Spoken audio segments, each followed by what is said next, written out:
All right, special edition of In the Know for Tuesday, December the 9th, and there is so much weather going on. I've enlisted some assistants. I've got meteorologist Kevin MacKay, and Kevin, you and I are going to talk about central and eastern Canada, but we also have meteorologist Rhythm Reet. She's at our active weather center. And Rhythm, what are you watching for in the west? Well, it's going to be a plethora of warnings and different systems making their way across the prairies. All right, so Rhythm has those details. Let's take a look. First of all, though, our active weather coverage begins central and eastern Canada. Kevin, it's about the snow, it's about the fluctuating temperatures, paradise, Newfoundland and Labrador, and you've been looking at some of the winds there in Newfoundland. It's absolutely incredible. We know St. John's is known as one of the windier places. Yes. Over the first 8 days of December, they've averaged 90 kilometers per hour. Goodness.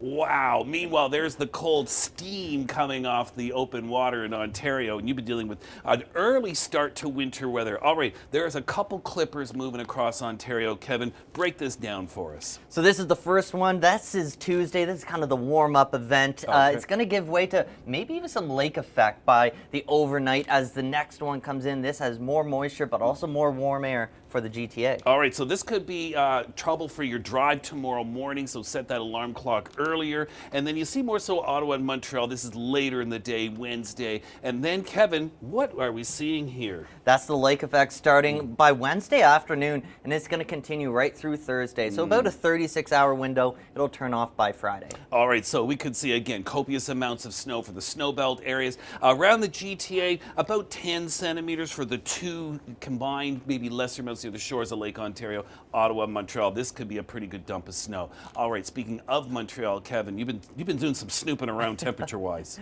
This is early for minus 20 in Montreal. Oh. This is the earliest minus 20 since 2008. Normally you have to wait till after Christmas to get your first one. Well, we're feeling that cold air across the east coast, and that's been igniting some sea-effect snow squalls in western areas of Newfoundland, even at times the Burin and the Avalon Peninsula. Next storm of note coming in Wednesday night and Thursday for the east coast. Yeah, that's going to have the mix in New Brunswick, rain in Nova Scotia, rain for the Avalon. So there's your snow staying north of Fredericton. All right, let's go west now, and we're going to catch up with Rhythm. You're talking about the plethora of warnings in the prairies.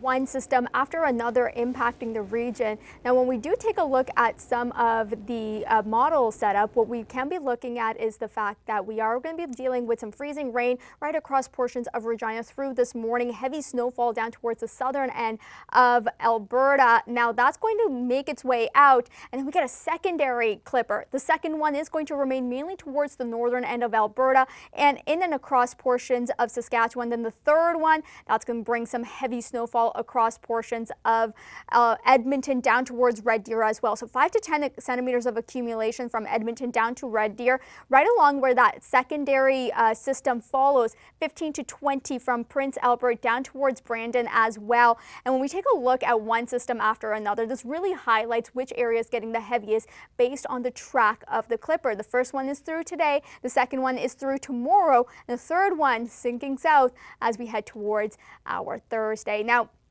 as we take a look across the west, well, an atmospheric river setting up for BC. The strongest will be towards the United States, but the southern portion of Vancouver Island will be dealing with an AR3. That means a heavy rainfall continuing with it. It's going to be dealing with some high elevation snow. So through our day on Tuesday, we'll start to see the rainfall moving on in. We do have some rainfall warnings in place for areas in Vancouver, and additionally continuing to see the heaviest rainfall through our day on Wednesday. When this is all said and done, the lower mainland can be dealing with 50 to 75 millimeters.